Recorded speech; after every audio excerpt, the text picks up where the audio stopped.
كل قناة جديدة وكل صانع محتوى جديد نفسه ان في يوم من الايام القناة بتاعته تنجح وتوصل لاكبر عدد من الناس، وده اللي بيخليه ان هو يتعب ويستمر في انه ينزل المحتوى بتاعه. وكالمعتاد المشاهدات قليلة ويدوب بتزيد مرة عن التانية بمعدل بسيط جدا، لدرجة ان هو بيتخيل ان عمر ما هيجي عليه يوم وينجح، وانه بعيد جدا عن اللي وصلوا له اصحاب القنوات الكبيرة. لكن كلمة السر هي الاستمرارية، ومع الاستمرارية ومع المشاهدات القليلة ومع التفاعل القليل صدقني هيجي عليك يوم تصحى من النوم وبشكل غير متوقع تلاقي انفجار كبير في المشاهدات، تلاقي كومنتات بالهبل، تلاقي المشتركين بتوعك زادوا بطريقة غير متوقعة. ودي هتكون احلى لحظة في حياتك وعمرك ما هتنساها، لان احساس النجاح بيكون طعمه حلو. بس عشان تحس بالاحساس الحلو ده وتوصل انك تصحى من النوم في يوم تلاقي نفسك بقيت في حتة تانية خالص، في مجموعة من العوامل كده لازم تمشي عليها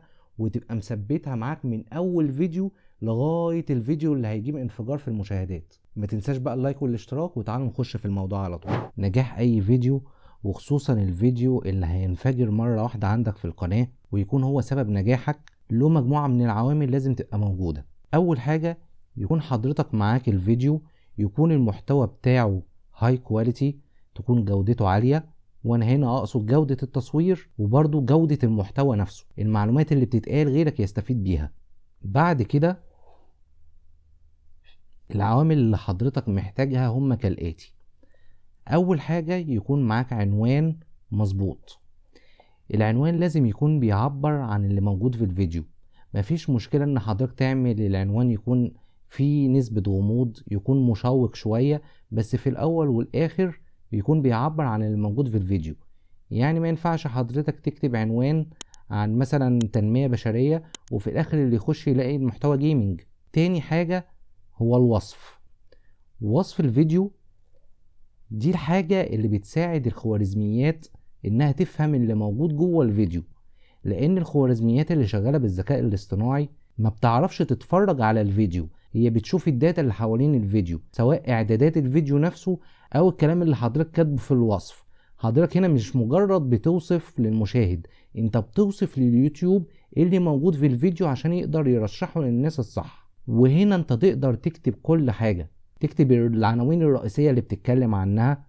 لو بتتكلم عن موضوع معين له علاقة بالتكنولوجيا ممكن تسيب الرابط بتاع البرنامج اللي اتكلمت عنه في الوصف، تقدر تسيب الحسابات التانية بتاعتك عشان الناس تقدر تتواصل معاك. كل حاجة نفسك فيها تقدر تكتبها في الوصف. تالت حاجة التاجز.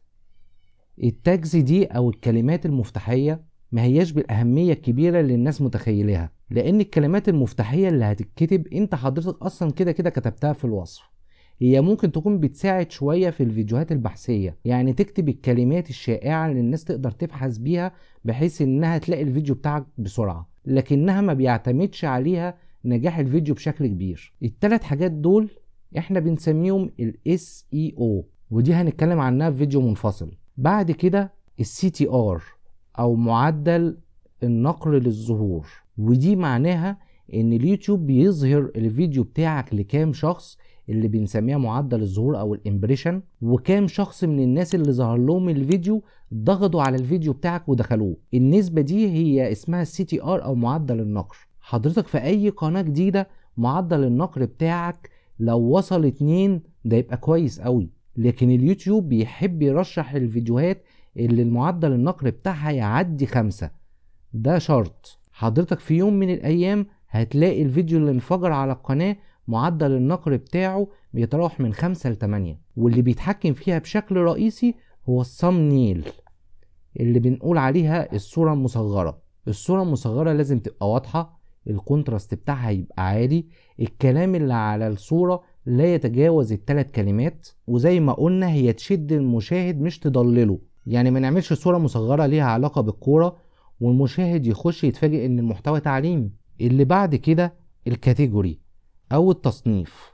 حضرتك تبقى عارف التصنيف بتاع المحتوى بتاعك، ما ينفعش تبقى شغال على محتوى تعليمي وتروح تعمله ليه علاقة بالبلوجز او ليه علاقة بالرياضة، يبقى كل اللي انت بتعمله ده محدش هيشوفه. ولازم كل الفيديوهات بتاعتك تبقى تحت تصنيف واحد، ما ينفعش كل 3-4 فيديوهات تعمل تصنيف شكل، لان ساعتها اليوتيوب مش هيفهمك وهيوجهه الناس غلط، ولو وجهه الناس غلط مش هتتفرج على الفيديو، ولو الناس ما اتفرجتش على الفيديو ساعتها اليوتيوب هيوقف الفيديوهات بتاعتك وهتفضل في حلقة مفرغة. لكن الفيديو اللي هينفجر مشاهدات على القناة لازم الكاتيجوري بتاعته تكون نفس الكاتيجوري بتاعت اول فيديو انت نزلته. اخر حاجة هو وقت النشر. حاول توحد اوقات النشر الفيديوهات بتاعتك. ما ينفعش مرة فيديو بالنهار، مرة فيديو بالليل. ما ينفعش الفيديو تنزل فيديو كل يومين وفجأة تنزل فيديو بعدها باسبوعين. وقت النشر مهم جدا لان اليوتيوب بيثبته وبيفهم ان في الوقت ده تزيد كام ساعة او تقل كام ساعة المفروض تكون حضرتك منزل فيديو. لو ما نزلتش يبقى ساعتها اليوتيوب هيفهم انك منقطع وهيبدأ يقلل الريتش بتاعك. كل العوامل دي هي اللي هتولد عندك انفجار مشاهدات مفاجئ. بس خلي بالك كل ده متوقف على ايه؟ متوقف على جودة الفيديو بتاعك وجودة المحتوى، عشان ما نعملش فيديو ملوش اي 30 لازمة وفي الاخر نقول احنا عاملين الخطوات دي كلها صح ومش بننجح. لا، حاول على قد ما تقدر تبعد عن الهلس لان الهلس عمره ما بيعيش. وبس كده. ما تنساش بقى تعمل لي اللايك التمام، وما تنساش الاشتراك، وما تنساش تسيب لي كومنت تدعمني فيه. سلام.